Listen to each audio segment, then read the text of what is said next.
مسائل متفرقہ، مختلف قسم کے مسائل۔ رسول اللہ صلی اللہ علیہ وسلم نے ساری حیات طیبہ میں 4 عمرے اور 1 حج ادا فرمایا۔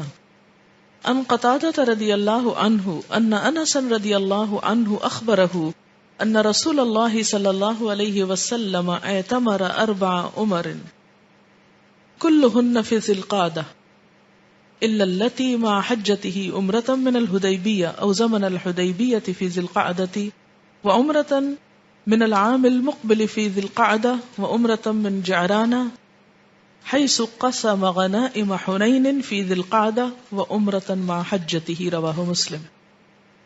حضرت قتادہ رضی اللہ تعالی عنہ روایت کرتے ہیں کہ حضرت انس رضی اللہ تعالی عنہ نے انہیں بتایا کہ رسول اللہ صلی اللہ علیہ وسلم نے 4 عمرے ادا کیے ہیں۔ حج والے عمرے کے سوا باقی سارے عمرے ذوالقعدہ کے مہینے میں ادا کیے ہیں۔ ایک عمرہ حدیبیہ سے یا صلح حدیبیہ کے موقع پر ذوالقعدہ میں، دوسرا اگلے سال ذوالقعدہ میں، تیسرا جعرانہ سے جہاں پر نبی صلی اللہ علیہ وسلم نے غزوہ حنین کے مال غنیمت کی تقسیم کی، ذوالقعدہ میں، اور چوتھا وہ عمرہ ذوالحج میں اپنے حج کے ساتھ آپ نے ادا فرمایا۔ اسے مسلم نے روایت کیا ہے۔ یہ جو حدیبیہ کا عمرہ ہے یہ عمرہ ہوا نہیں تھا، لیکن آپ کا سفر ذوالقعدہ میں تھا، ٹھیک ہے۔ نفلی حج انسان جتنی مرتبہ چاہے ادا کر سکتا ہے۔ ان ابن عباس رضی اللہ عنہ ان الاقرع ابن حابس سأل النبی صلی اللہ علیہ وسلم فقال یا رسول اللہ الحج فی کل سنہ او مرۃ واحدہ قال بل مرۃ واحدہ فمن استطاع فتطوع رواہ ابن ماجہ۔ حضرت عبداللہ بن عباس رضی اللہ تعالی عنہ سے روایت ہے کہ حضرت اقرع بن حابس نے نبی صلی اللہ علیہ وسلم سے عرض کیا یا رسول اللہ صلی اللہ علیہ وسلم کیا حج ہر سال فرض ہے یا ایک ہی بار ہے؟ آپ نے فرمایا ایک ہی بار فرض ہے، البتہ جو طاقت رکھے وہ نفل حج ادا کرے۔ اسے ابن ماجہ نے روایت کیا ہے۔ حج اور عمرے کا ثواب خرچ اور تکلیف کے مطابق ملتا ہے۔ ان عائشہ رضی اللہ عنہا فی روایت ان النبی صلی اللہ علیہ وسلم قال لها فی العمرۃ وَلَكِنَّهَا عَلَى قَدْرِ نَفَقَتِكِ أَوْ نَصَبِكِ رواہ البخاری۔ حضرت عائشہ سے روایت ہے کہ ایک موقع پر نبی صلی اللہ علیہ وسلم نے ان سے عمرے کے ثواب کے بارے میں فرمایا اس کا ثواب خرچ یا مشقت کے مطابق ملتا ہے۔ عموماً لوگ دنیا کے معاملات میں خرچ کرتے ہوئے سوچتے ہیں کہ بعض اوقات ریاکاری ہوتی ہے تو خوشی سے خرچ کر لیتے ہیں، بعض اوقات کوئی تعریف مقصود ہوتی ہے تو کر لیتے ہیں، یا اپنے اور دنیاوی عیش و عشرت کے لیے، لیکن جو ہی دین کا معاملہ آتا ہے تو جیب سکٹ جاتی ہے، مشکل پیش آتی۔ اسی طرح بسا اوقات جیسے حج یا عمرے کا سفر کیا جاتا ہے تو اس میں بچت کی خاطر بہت دور جگہ لے لی جاتی ہے، اور ہوتا کیا ہے کہ وہ 50-100 ریال تو بچ جائیں گے آپ کے پر نائٹ کمرے کے، مگر آتے آتے کئی دفعہ نماز لیٹ ہو جائے گی، 1 رکعت کے بعد شامل ہوں گے، ہو سکتا نماز گزر جائے، ہو سکتا کوئی اور چیز ہو جائے۔ تو اگر اللہ توفیق دے، ڈپینڈ کرتا ہے نا، اگر کسی کے پاس توفیق نہیں تو اس کی تو کوئی بات نہیں، وہ تو اللہ جانتا ہے نا اس کی پھر مشقت کا ثواب ہو جائے گا، دور رہے گا، چل کے آئے گا، زیادہ ثواب پائے گا۔ لیکن جس کو اللہ توفیق دے اور اس کو میسر ہو قریب رہنا اور زیادہ سے زیادہ طواف کرنا، رات کو جاگ کر عبادت کرنا، تو وہ وہاں پر پہنچ کے اللہ کے گھر میں اس بارے میں یعنی بخل سے کام نہ لے۔ اس راستے میں جو بھی روپیہ خرچ ہوگا تھوڑا یا زیادہ وہ سب فی سبیل اللہ ہوتا ہے، تو اس لیے آپ یوں سمجھے کہ وہ ایک طرح سے صدقہ ہی صدقہ ہے۔ اور دوسری بات یہ ہے کہ اگر رش کی وجہ سے کہیں دور جگہ ملی ہے تو انسان غصے میں بیٹھ جائے کہ اب اتنی دور سے کون دوپہر کے وقت نماز پڑھنے جائے اور ہم ہر وقت نہیں جا سکتے، یا یہ کہ ٹرانسپورٹ یوز کرنی پڑے یا کچھ اور، تو اس میں یہ سوچے کہ اس ساری مشقت اور قدم قدم کا اجر اور ثواب ہے۔ تو دونوں ہی چیزیں ثواب کا سبب ہیں، مال خرچ کرنا بھی اور مشقت کرنا بھی۔ کوئی ایک چیز کر سکتا ہے، کوئی دوسری، کوئی دونوں، جیسے جس کو جو توفیق ہو۔ یعنی اگر آپ قریب رہتے ہیں اور آنے کی مشقت سے بچ گئے ہیں تو پھر ان قدموں کو خانہ کعبہ کے ارد گرد طواف میں ڈال لیجیے، وہاں مشقت بڑھا لیجیے. ہر نماز کے بعد انسان کوشش کرے کہ طواف کرتا رہے. حج یا عمرے میں زیادہ اجر و ثواب حاصل کرنے کی نیت سے اپنے آپ کو جان بوجھ کر مشقت میں ڈالنا جائز نہیں کہ اب قریب رہ سکتے ہیں تو جان بوجھ کے دور چلے جائیں. ان انس رضی اللہ عنہ قال مر النبی صلی اللہ علیہ وسلم بشیخ کبیر یتہادى بین ابنیہ فقال ما بال هذا قالوا یا رسول اللہ نظر ان یمشی قال ان اللہ عز وجل لغنی عن تعذیب هذا نفسه قال فامره ان يركب رواه الترمذی. حضرت انس رضی اللہ تعالیٰ عنہ سے روایت ہے کہ رسول اکرم صلی اللہ علیہ وسلم کا گزر ایک ایسے بوڑھے شخص پر ہوا جو اپنے 2 بیٹوں کے سہارے چل رہا تھا. آپ نے دریافت فرمایا کیا حال ہے اس کا؟ لوگوں نے عرض کیا یا رسول اللہ صلی اللہ علیہ وسلم اس نے بیت اللہ شریف تک پیدل چل کر پہنچنے کی منت مانی ہے.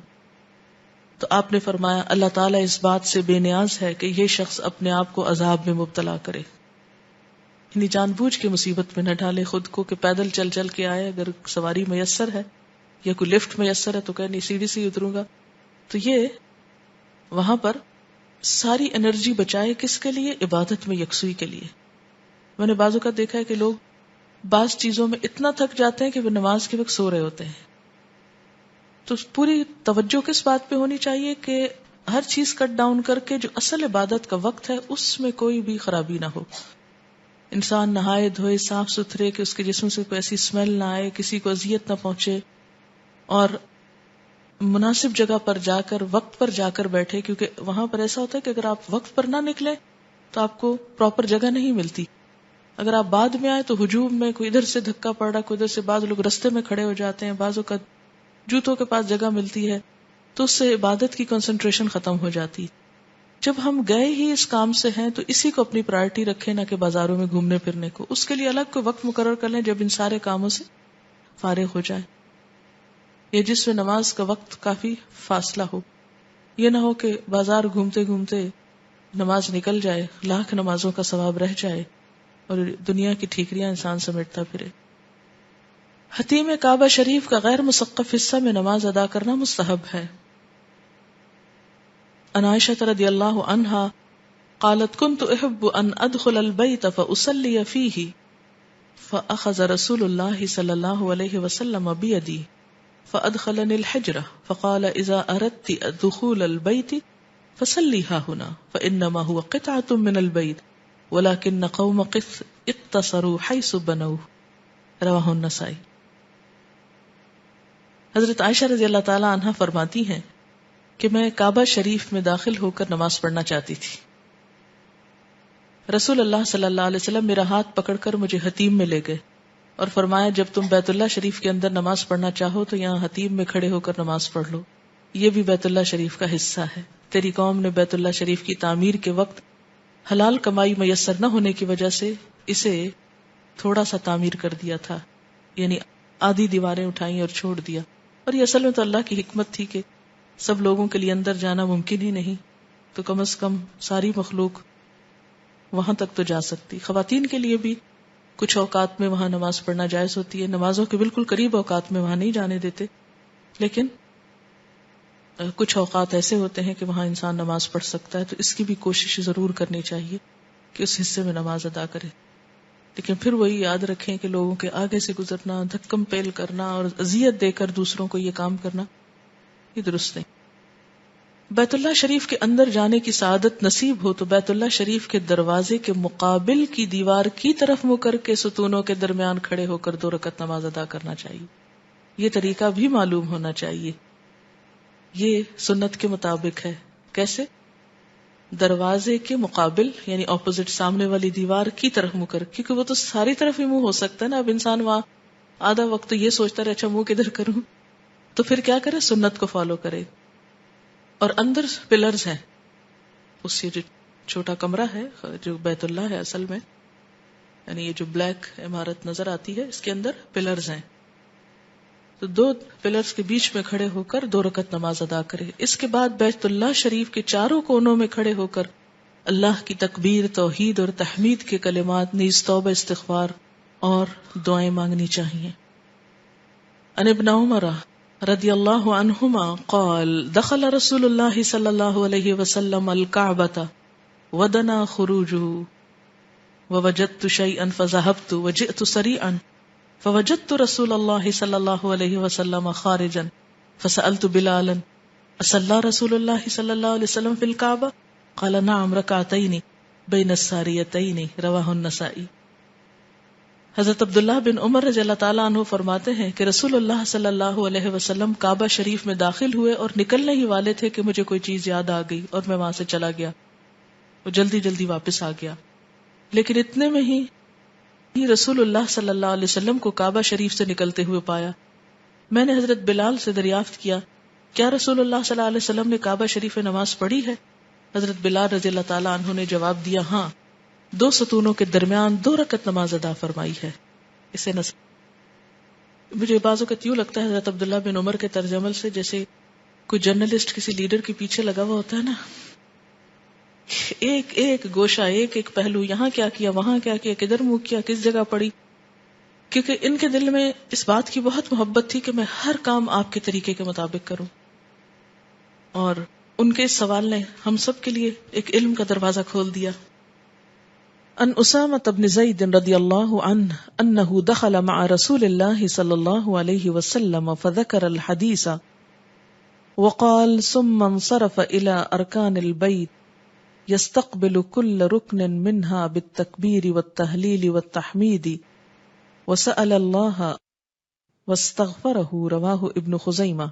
حضرت اسامہ بن زید رضی اللہ تعالی عنہ سے روایت ہے کہ وہ رسول اللہ صلی اللہ علیہ وسلم کے ساتھ کعبہ شریف میں داخل ہوئے، پھر حدیث بیان کی اور کہا کہ نماز کے بعد نبی اکرم صلی اللہ علیہ وسلم کعبہ شریف کے کونوں کی طرف متوجہ ہوئے اور ہر کونے کے سامنے کھڑے ہو کر تکبیر، توحید اور تحمید کے کلمات ارشاد فرمائے، اللہ سے دعا اور استغفار کی.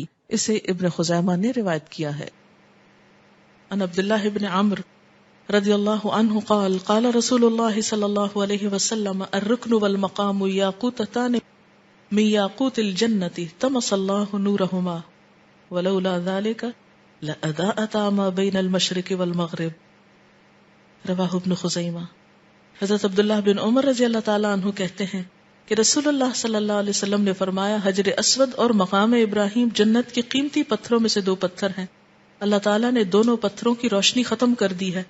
اگر اللہ تعالیٰ ایسا نہ کرتا تو یہ دونوں پتھر مشرق اور مغرب کے درمیان ہر چیز کو روشن کر دیتے. حجر اسود جنت سے اتارا گیا پتھر ہے جو دودھ کی طرح سفید تھا لیکن لوگوں کے گناہوں کی وجہ سے سیاہ ہو گیا.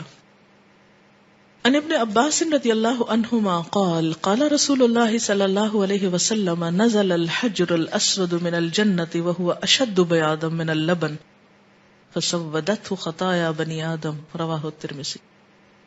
حضرت عبداللہ بن عباس رضی اللہ تعالی عنہ کہتے ہیں رسول اللہ صلی اللہ علیہ وسلم نے فرمایا حجر اسود جنت سے اترا ہوا پتھر ہے جو کہ دودھ سے زیادہ سفید تھا لیکن لوگوں کے گناہوں نے اسے سیاہ کر دیا ہے. حجر اسود کو چومنا اور بیت اللہ شریف کا طواف کرنا شرک نہیں بلکہ حضور صلی اللہ علیہ وسلم کی اتباع اور پیروی کرنا ہے. عن زید بن اسلم عن ابیہ ان عمر بن الخطاب رضی اللہ عنہ قال للرکن اما واللہ انی لعالم انک حجر لا تضر ولا تنفع ولولا انی رأیت النبی صلی اللہ علیہ وسلم استلمک ما استلمتک فاستلمہ ثم قال فما لنا وللرمل انما كنا رأينا المشركين وقد اهلكهم الله ثم قال شيء صنعه النبي صلى الله عليه وسلم فلا نحب ان نتركه رواه البخاری. حضرت زید رضی اللہ تعالی عنہ اپنے باپ حضرت اسلم سے روایت کرتے ہیں حضرت عمر بن خطاب نے حجر اسود کو مخاطب کر کے فرمایا اللہ کی قسم میں خوب جانتا ہوں کہ تو ایک پتھر ہے، نہ نقصان پہنچا سکتا ہے نہ نفع دے سکتا ہے. اگر میں نے رسول اللہ صلی اللہ علیہ وسلم کو چومتے نہ دیکھا ہوتا تو تجھے کبھی نہ چومتا. یہ کہہ کر حجر اسود کا استلام کیا، پھر فرمانے لگے اب ہمیں طواف کے پہلے 3 چکروں میں رمل کرنے کی کیا ضرورت ہے؟ رمل تو مشرکوں کو دکھانے کے لیے کیا گیا تھا اور اب اللہ نے انہیں تباہ کر دیا ہے. پھر خود ہی فرمایا کوئی چیز جسے رسول اللہ صلی اللہ علیہ وسلم نے کیا ہو اسے چھوڑنا ہمیں پسند نہیں اسے بخاری نے روایت کیا.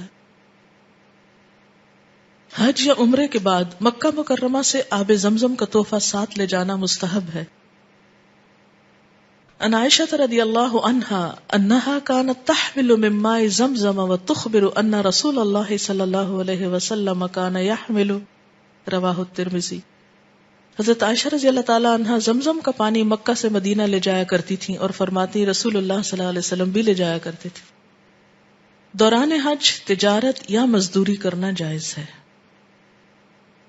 ان ابی امامۃ التیمی رضی اللہ عنہ قال كنت رجلا ابن عمر فقلت يا حج وان ناسا يقولون لي انه ليس لك حج فقال ابن عمر اليس تحرم وتلبي وتطوف بالبيت وتفيد من عرفات وترمي الجمار قال قلت بلى قال فإن لك حجا جاء رجل إلى النبي صلى الله عليه وسلم فسأله عن مثل ما سألتني عنه فسكت عنه رسول الله صلى الله عليه وسلم فلم يجبه حتى نزلت هذه الآية ليس عليكم جناح أن تبتغوا فضلا من ربكم فأرسل إليه رسول الله صلى الله عليه وسلم وقرأ عليه هذه الآية وقال لك حج. رواہ ابو داود.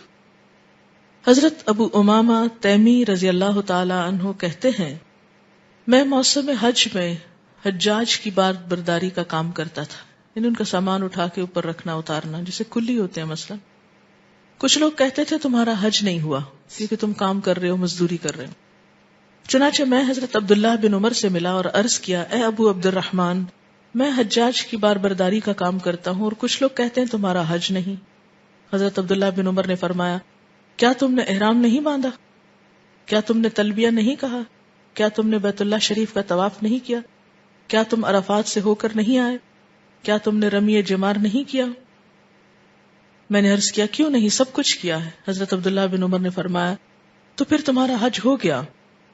سنو، ایک آدمی نبی اکرم صلی اللہ علیہ وسلم کی خدمت میں حاضر ہو کر پوچھنے لگا جو تم نے مجھ سے پوچھا ہے. اس پر رسول اللہ صلی اللہ علیہ وسلم خاموش رہے کہ اپنی طرف سے جواب نہیں دیا حتیٰ کہ یہ آیت نازل ہوئی. کون سی آیت؟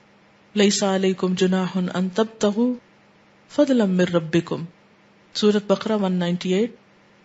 کہ اس بات میں کوئی گناہ نہیں کہ حج کے دنوں میں تم تجارت کر کے اللہ سے روزی طلب کرو. تب رسول اللہ صلی اللہ علیہ وسلم نے اس آدمی کی طرف پیغام بھیجا، اس کے سامنے یہ آیت پڑھی اور فرمایا تیرا حج ہو گیا. اسے ابو داؤد نے روایت کیا ہے. قبولیت حج کے لیے رزق حلال شرط ہے. عن ابی ہریرہ رضی اللہ عنہ قال قال رسول اللہ صلی اللہ علیہ وسلم اذا خرج الرجل حاجا بنفقة طیبة ووضع رجله في الغرز فنادى لبيك اللهم لبيك ناداه مناد من السماء لبيك وسعديك زادك حلال وراحلتك حلال وحجك مبرور غير معذور. وإذا خرج الرجل بالنفقة الخبيثة فوضع رجله في الغرز فنادى لبيك اللهم لبيك ناداه مناد من السماء لا لبيك ولا سعديك زادك حرام ونفقتك حرام وحجك مأزور وغير مأجور. رواہ الطبرانی. حضرت ابو ہریرہ کہتے ہیں کہ رسول اللہ صلی اللہ علیہ وسلم نے فرمایا جب آدمی حج کے لیے رزق حلال لے کر نکلتا ہے اور رکاب میں اپنا پاؤں رکھتا ہے. رکاب کیا ہوتا ہے؟ پہلے زمانے میں جیسے اونٹنی پہ بیٹھتے تھے یا گھوڑے پہ یا ایسی سواری پہ، تو اس پہ سواری کے لیے جب پاؤں رکھ کے اوپر چڑھنے لگتا ہے، جیسے گاڑی میں بیٹھے یا جہاز میں بیٹھے، جہاز کی سیڑھی پہ قدم رکھے اور لبیک اللہم لبیک پکارتا ہے تو آسمان سے ایک منادی ندا کرتا ہے تیری لبیک قبول ہو اور رحمت الہی تجھ پر نازل ہو. تیرا سفر خرچ حلال، تیری سواری حلال، تیرا حج مقبول، گناہوں سے پاک ہے. اور جب آدمی حرام کمائی کے ساتھ حج کے لیے نکلتا ہے اور رکاب میں پاؤں رکھتا ہے اور لبیک اللہم لبیک پکارتا ہے تو آسمان سے ندا کرنے والا ندا کرتا ہے تیری لبیک قبول نہیں، نہ تجھ پر رحمت ہو، تیرا سفر خرچ حرام، تیری کمائی حرام، تیرا حج گناہوں سے آلودہ اور بے اجر ہے. اسے طبرانی نے روایت کیا ہے. سفر حج پر نکلنے سے پہلے گھر میں 2 رکعت نفل ادا کرنا صحیح حدیث سے ثابت نہیں. سفر حج پر روانگی سے قبل بزرگوں اور ولیوں سے اجازت لینا سنت سے ثابت نہیں. یہ تو ایک فرض ہے، یہ ایسے ہی جیسے نماز پڑھتے وقت آپ کسی سے اجازت لیں کہ ہم جائیں، یعنی نماز پڑھ لیں. سفر حج پر روانگی سے قبل بزرگوں اور ولیوں کی قبروں کی زیارت کرنا سنت سے ثابت نہیں. گھر سے نکلتے ہوئے درج ذیل دعائیں مانگنا مسنون ہے. ان انس بن مالک رضی اللہ عنہ ان النبی صلی اللہ علیہ وسلم قال اذا خرج الرجل من بیته فقال بسم اللہ توکلت علی اللہ لا حول ولا قوة الا باللہ قال يقال حينئذ هديت وكفيت ووقيت فتنحى له الشياطين فيقول شيطان آخر كيف لك برجل قد هدي وكفي ووقي رواہ ابو داود. حضرت انس رضی اللہ تعالی عنہ کہتے ہیں کہ رسول اللہ صلی اللہ علیہ وسلم نے فرمایا، جب آدمی اپنے گھر سے نکلے اور یہ دعا مانگے، اللہ کے نام سے نکلتا ہوں، اللہ پر بھروسہ کرتا ہوں، نقصان سے بچنے کی طاقت اور فائدے کے حصول کی قوت اللہ کی توفیق کے بغیر کسی میں نہیں، اس وقت اس کے حق میں یہ بات کہی جاتی ہے، سارے کاموں میں تیری رہنمائی کی گئی، تو کفایت کیا گیا اور ہر طرح کی برائی اور خسارے سے بچا لیا گیا.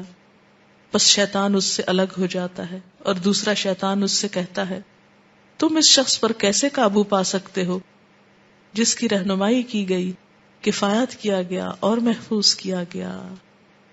یہ دعا میں نے آپ کو شیطان کے بارے میں بتایا تھا، یہ سکھائی تھی اس وقت بھی. روزانہ اپنے گھر سے نکلتے وقت یہ دعا ضرور پڑھا کریں. ایک دفعہ میں آپ کو کہلوا بھی دیتی ہوں. بسم اللہ توکلت علی اللہ لا حول ولا قوة الا باللہ. بس اتنی سی چھوٹا سا جملہ ہے لیکن انسان محفوظ ہو جاتا ہے. سواری پر سوار ہونے کے بعد آغاز سفر میں اور سفر سے واپسی پر درج ذیل دعا مانگنا مسنون ہے. ان ابن عمر رضی اللہ عنہ ان رسول اللہ صلی اللہ علیہ وسلم کان اذا استوى على بعیره خارجا الى سفر کبر ثلاثا ثم قال سبحان الذي سخر لنا هذا وما كنا له مقرنين وإنا إلى ربنا لمنقلبون اللهم إنا نسألك في سفرنا هذا البر والتقوى ومن العمل ما ترضى اللهم هون علينا سفرنا هذا واطو عنا بعده اللهم أنت الصاحب في السفر والخليفة في الأهل اللهم إني أعوذ بك من وعثاء السفر وكآبة المنظر وسوء المنقلب في المال والأهل وإذا رجع قالهن وزاد فيهن آئبون تائبون عابدون لربنا حامدون رواہ مسلم.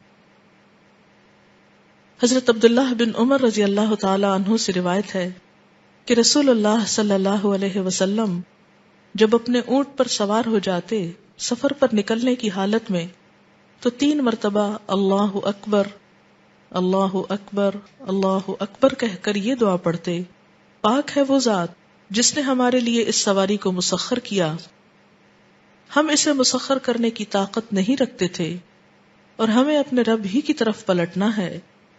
اے اللہ، اس سفر میں ہم تجھ سے نیکی، تقوی اور ایسے عمل کا سوال کرتے ہیں جس سے تو راضی ہو.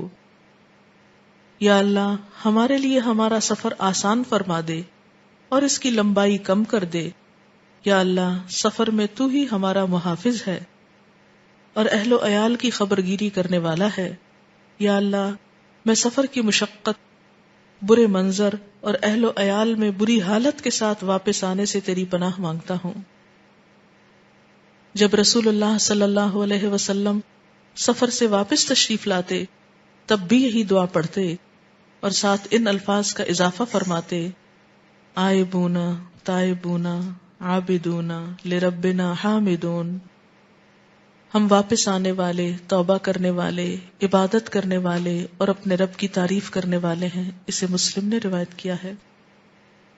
یہ دعا میں آپ کو کہلوا دیتی ہوں. اللہم انا نسألک فی سفرنا ھذا البر والتقوى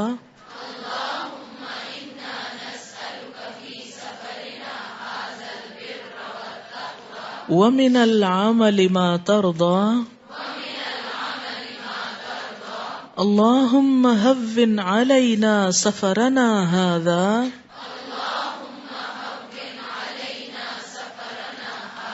واطو عنا بعده اللهم أنت الصاحب في السفر والخليفة في الأهل اللهم إني أعوذ بك من وعثاء السفر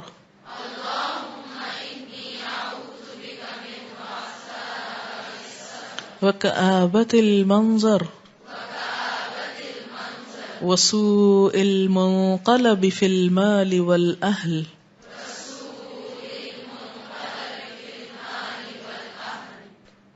اور واپس آنے پر آئبونا تائبونا عابدونا لربنا حامدونا.